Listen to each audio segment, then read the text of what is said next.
What's up? And also tight sets of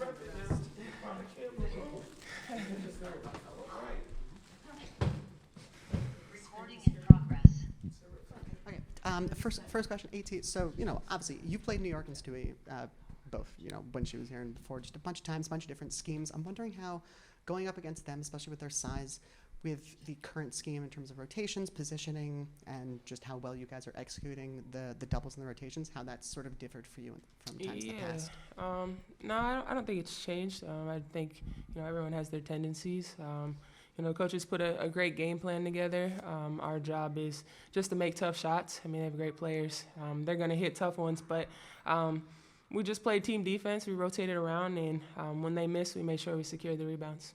And then Mo, I know obviously the goal is rim shots and 3-pointers, but like what was in your game that you were able to take and make so many middies, and were you afraid at all a little bit of Nate in your ear if you missed one?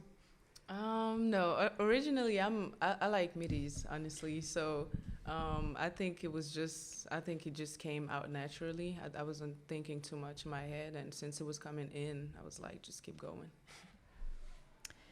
Alyssa, this is more of a high-level question, but how has this team been able to have players in and out of the lineup?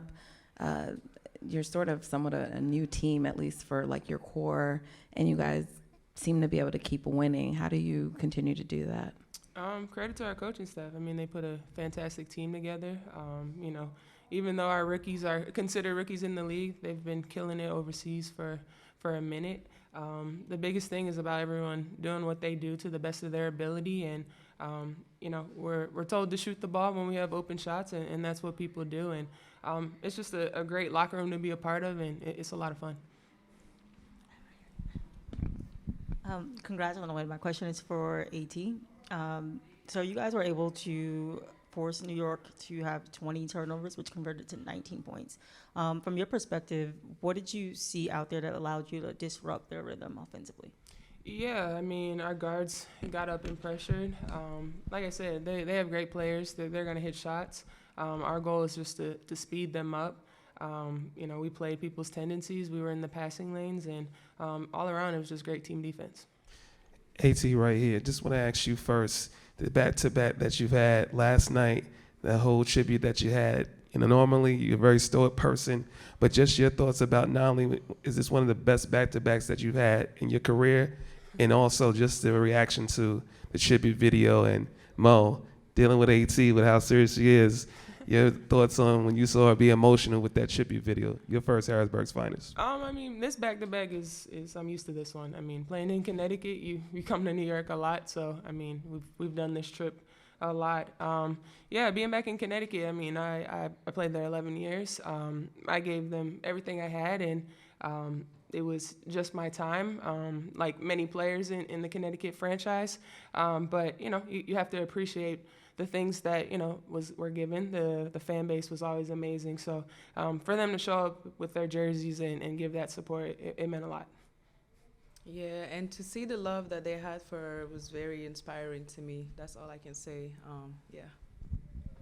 Just for Mo, I mean, this is your first trip to New York City, right? Yeah. I guess what has that been like, being in New York and playing in Barclays, and just this whole road trip for you?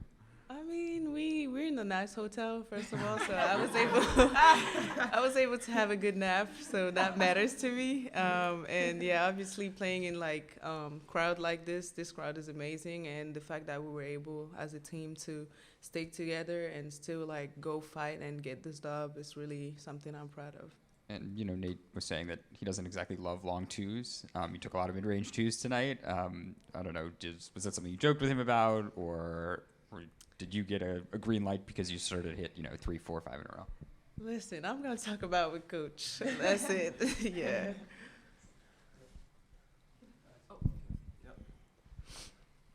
Mo, just want to ask, when you have Kalia on the bench and then she just encouraging you, just talk about how she's just been on that aspect of when she's not been on the court, but then been her active, just very vocal presence of encouraging you to still be aggressive and bringing your two-way top effort.